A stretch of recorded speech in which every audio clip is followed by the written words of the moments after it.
Chapter 27, Cucumber Fields Forever. By late fall 1968, my little cabin on Tequilma Road was just beginning to take form. We built a good solid foundation. The frame was erected and the outside walls were nailed on. We were almost finished with the roof. Of course, there were no plans for running water or electricity. We had a well nearby, and there was always the Illinois River for our daily baths. I pretended it was the Ganges. I built a very sturdy outhouse, but it had been condemned by the county inspectors. The man didn't want us there and was not subtle about it. When we went to Grants Pass to obtain our Oregon driver's licenses, the DMV refused to let us pass our driving tests.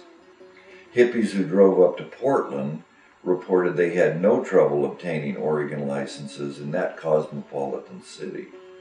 When any of us Tequilma hippies built a suitable outhouse or other structure, it would be condemned by the county inspectors.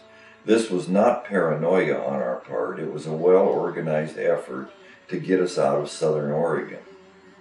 We knew very soon that the weather would turn really cold and rainy. I wanted to be able to sleep indoors before fall turned to winter. We were bathing in the river and going to the bathroom in the woods.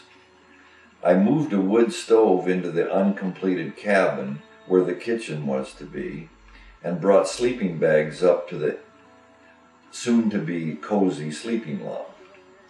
I needed windows but was running out of money.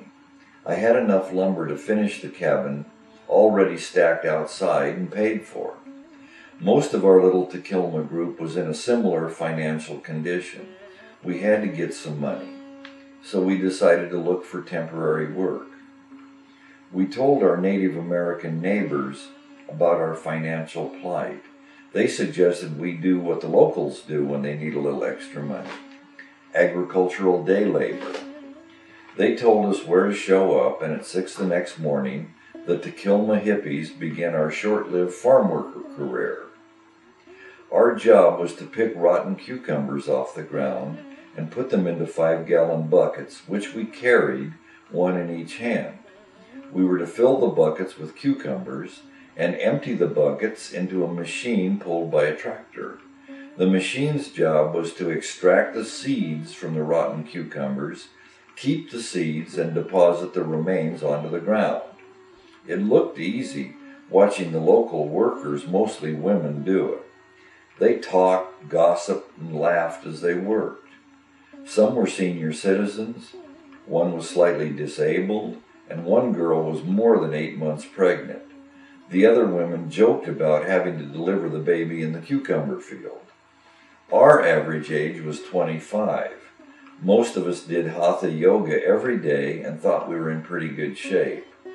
We couldn't begin to keep up with these local, out-of-shape women. We fell down. We complained loudly. We couldn't keep up with the tractor. We repeatedly dropped our buckets and spilled our cucumbers. Somehow we finished this hellish day and got paid. The local women weren't even tired. They wanted to do another field. We were barely able to drag ourselves back to Tequilma Road. The following morning, I took the panic bus and my cucumber picking money and drove the 60 miles to Grants Pass, the nearest big town.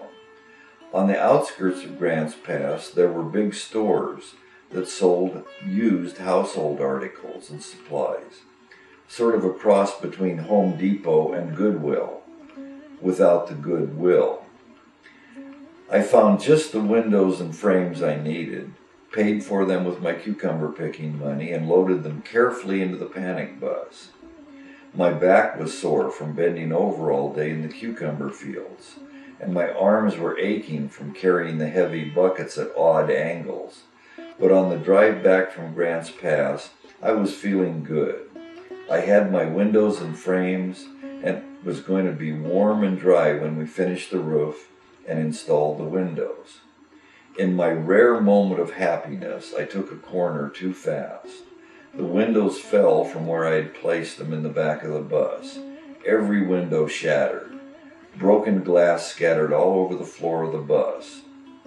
I drove straight to the unofficial Takilma dump and silently unloaded the now empty window frames and all the broken glass.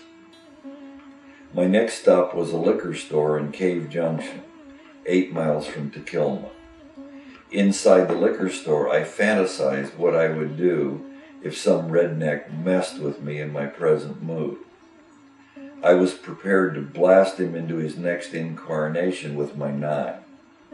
At that point in the day, I truly didn't give a shit.